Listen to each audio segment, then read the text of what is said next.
Hey there, friends. Welcome back to another episode of the Bible in Life podcast. My name is John Whitaker, and I am the host and creator of the Bible in Life, and I am grateful for you wherever you are at. I'm grateful that we get to spend a little time together reflecting on Scripture and discipleship and following Jesus. And so if you're driving in your car right now, if you are on a walk with your dog, if you're working out, if you're doing laundry, who knows what it is, but it's so easy to put in some earbuds and listen to a podcast. And so wherever you're at and whatever you're doing, thanks for being here. Thanks for sharing part of your day with me. I pray that it's helpful to you as you seek to live in discipleship to Jesus. And so just grateful for you. We have been looking at just some reflections out of the book of Colossians, just looking at really kind of key themes, key passages out of Paul's letter to the Colossian church.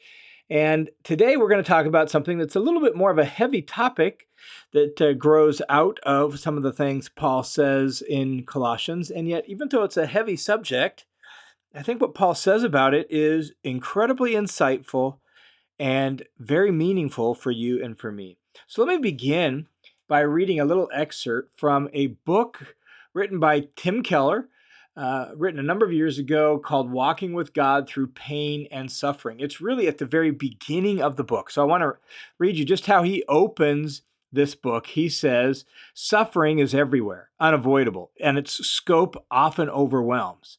If you spend 1 hour reading this book, more than 5 children throughout the world will have died from abuse and violence during that hour.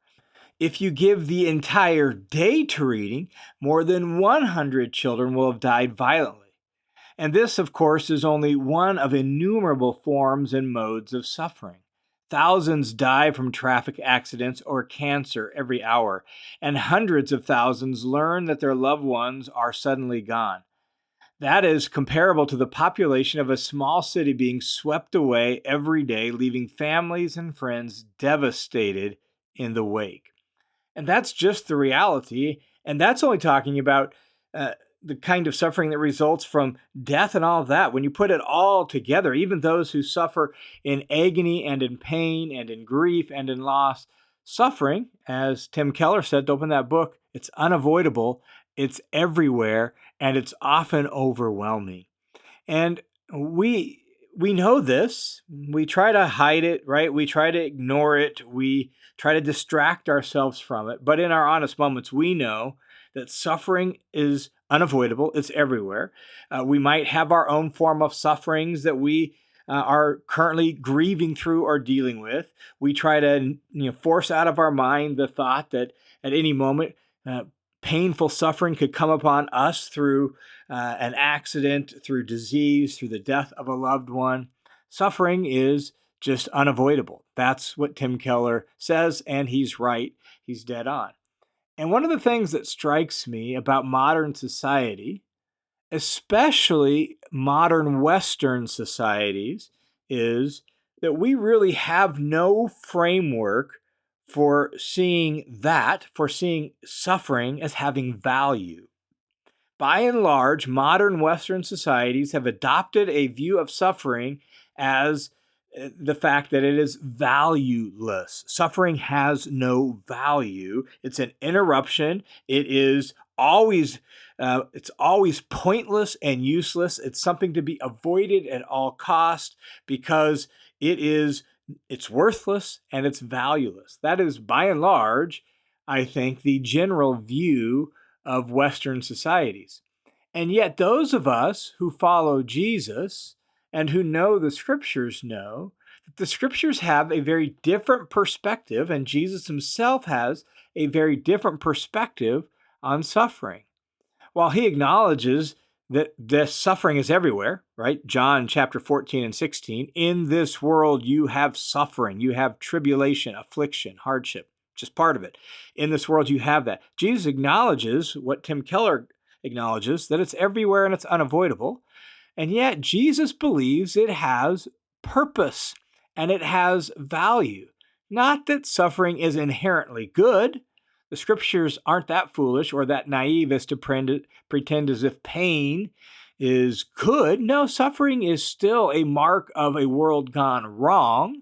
It's still not the way it's supposed to be. Disease, uh, death, the kinds of suffering that results from even what we quote unquote call natural disasters. The scriptures regularly testify to the fact that those are symptoms of a world gone wrong, a broken world. And yet, the scriptures say that nevertheless, it has value.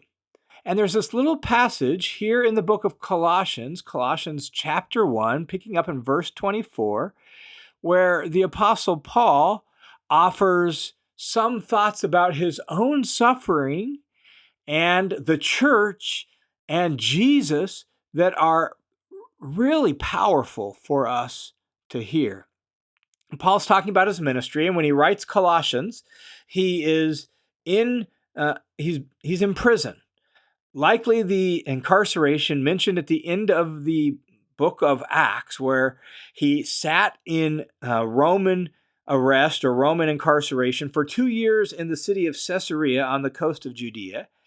Various rulers came and went, trying to take bribes and all sorts of things. And so there he sat for 2 years. Finally, when he realized things weren't progressing at all, he used his Roman citizenship to appeal to Caesar, which meant he was going to get shipped from Caesarea all the way to Rome to offer his case before Caesar himself. It's like appealing to the Supreme Court. So now he's sitting in imprisonment in the city of Rome, chained to Roman guards, and he's been sitting there when he writes this letter for another year or two. So Paul has been locked up for, at this point, 3 years, 3.5 years, not able to travel, not able to preach. Ministry seems to be languishing. And yet, this is what Paul says about his sufferings. Colossians 1:24. Now, I rejoice in my sufferings for your sake. Notice that. I rejoice. I rejoice in my sufferings. Wait a second. What? Well, Paul's serious. It's the same thing he taught those of us who he wrote letters to, right? In his letters, he taught the same thing, that we can rejoice in our sufferings, not because we like pain or because suffering is inherently good, but because suffering is not valueless. It's purposeful and it's meaningful when it's caught up in the mission and purposes of Christ. And so he says, now I rejoice in my sufferings. And notice he says, for your sake. And for Paul, that's quite literal, that he is in prison specifically because, if you read the story of the book of Acts, he's in prison because he was accused of bringing Gentiles into the temple in Jerusalem, which was a false charge, but it grew directly out of his ministry to the Gentiles. So here he is writing to a Gentile church, and he's saying, my sufferings are for your sake. Because I'm trying to bring the gospel to you, because I'm trying to share the kingdom of Jesus with you. As a result of that, I got arrested and I've been sitting in jail for 3.5 years. I rejoice in that. And not only that, if you just look back over Paul's ministry before he was arrested, and so much of the things he suffered, read the list in 2 Corinthians chapter 11 and 12, where Paul lists off some of the things that he suffers. Read that list, and it was driven by Paul's urge to go share the gospel in places like Ephesus, who is the place where Colossae heard the gospel from, right? And so Paul's shipwrecks, his beatings and being beaten with rods, being stoned, being whipped and flogged, and all those things, it's for their sake. It's for the sake of taking the gospel to them. And because of that, Paul says, I rejoice in my sufferings for your sake. And then he says this fascinating little line in the second half of verse 24. He says, and in my flesh, that is in my physical body. So this is one of those places where the word flesh simply means flesh, my physicality.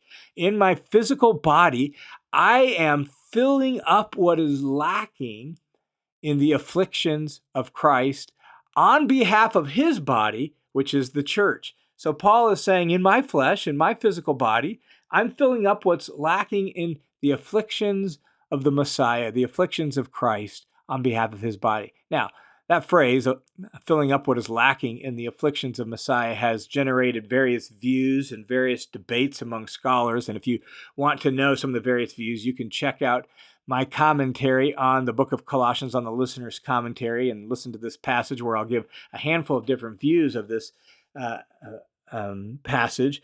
But What it all comes down to in my mind is that when Paul says he's filling up what is lacking in the afflictions of Christ, what he means is the sufferings, the messianic woes, the messianic sufferings, which was a common Jewish idea that uh, leading into the age of the Messiah, before God made all things new and set all things right, there was going to be this time period that they sometimes refer to as messianic afflictions, messianic struggle and trial.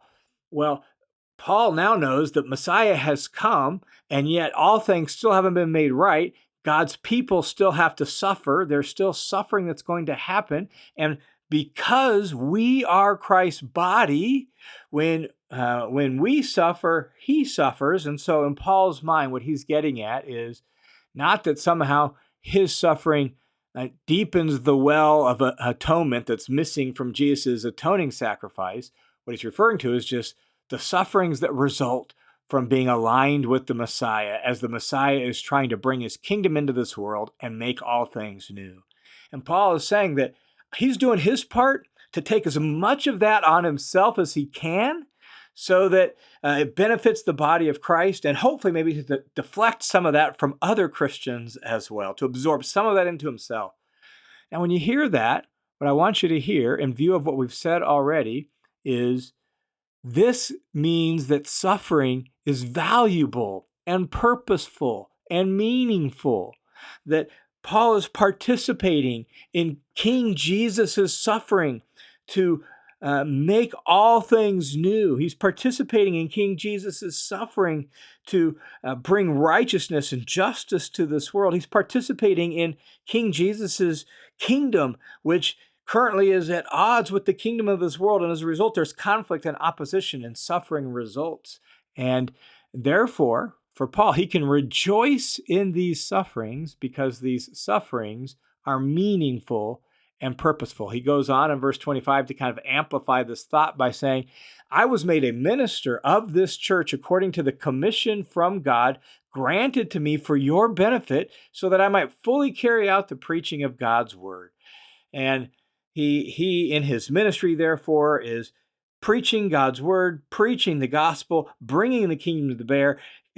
Physically in his own body, he's suffering on its behalf, and he can rejoice in that because it has great value for the purposes of Jesus in this world.